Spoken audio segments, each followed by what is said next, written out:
continue to raise interest rates. So I want to take a look at where you're headed. In December, the Fed released its projections on the state of the economy under your monetary policy plan. According to the Fed's own report, if you continue raising interest rates as you plan, unemployment will be 4.6% by the end of the year, more than a full point higher than it is today. Chair Powell, if you hit your projections, do you know how many people who are currently working, going about their lives, will lose their jobs? I don't have that number in front of me. I will say it's not an intended consequence. But it is, and it's in your report, and that would be about 2 million people who would lose their jobs, people who are working right now, making their mortgages. So, Chair Powell, if you could speak directly to the 2 million hardworking people who have decent jobs today, who you're planning to get fired over the next year, what would you say to them? How would you explain your view that they need to lose their jobs? I would explain to people more broadly that inflation is extremely high and it's hurting the working people of this country badly. All of them, not just 2 million of them, but all of them are suffering under high inflation, and we are taking the only measures we have to bring inflation down. And putting 2 million people out of work is just part of the cost, and they just have to bear it? Well, will working people be better off if we just walk away from our jobs and inflation remains 5–6%? Let me ask you about what happens if you do this. Since the end of World War II, there have been 12 times in which the unemployment rate has increased by 1 percentage point within 1 year, exactly what you're aiming to do right now. How many of those times did the U.S. economy avoid falling into a recession? You know, it's not as black and white as very Just very looking infrequent. at the numbers, it actually is pretty black Alan and Blinder's white. written a book on this. There have been 12 times that we've seen a 1 point increase in the unemployment rate in a year. That's exactly what your Fed report has put out as the projection and the plan based on how you're going to keep raising these interest rates.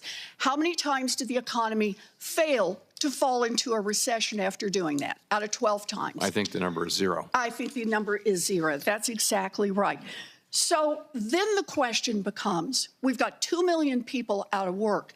Can you stop it at 2 million people? History suggests that the Fed has a terrible track record of containing modest increases in the unemployment rate. Once the economy starts shedding jobs, it's kind of like a runaway train. It is really hard to stop. In fact, in 11 out of the 12 times that the unemployment rate increased by a full percentage point within 1 year, unemployment went on to rise another full percentage point on top of that. If that's what happens this time, we'd be looking at least 3.5 million people who would lose their jobs.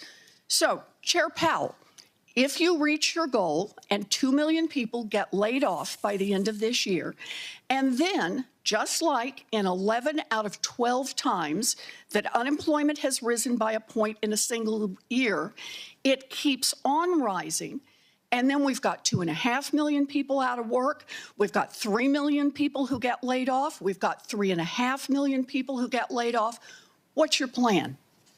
Well, right now the unemployment rate is 3.4%, which is the lowest in 54 years. And we actually don't think that we need to see a sharp or enormous increase in unemployment to get inflation under control. I'm looking at your projections. Do you call laying off 2 million people this year not a sharp increase in unemployment? I would say 4.5%. Explain that to the 2 million families who are going to be out of work. We're not targeting any of that. But I would say even 4.5% unemployment is well better than most of the time for the last 75 years. In other words, you don't have a plan to stop a runaway train if it occurs. Chair Powell, you are gambling with people's lives, and there's a pile of data showing that price gouging and supply chain kinks and the war in Ukraine are driving up prices. You cling to the idea that there's only one solution: lay off millions of workers. We need a Fed that will fight for families, and if you're not going to lead that charge, we need someone at the Fed who will. Senator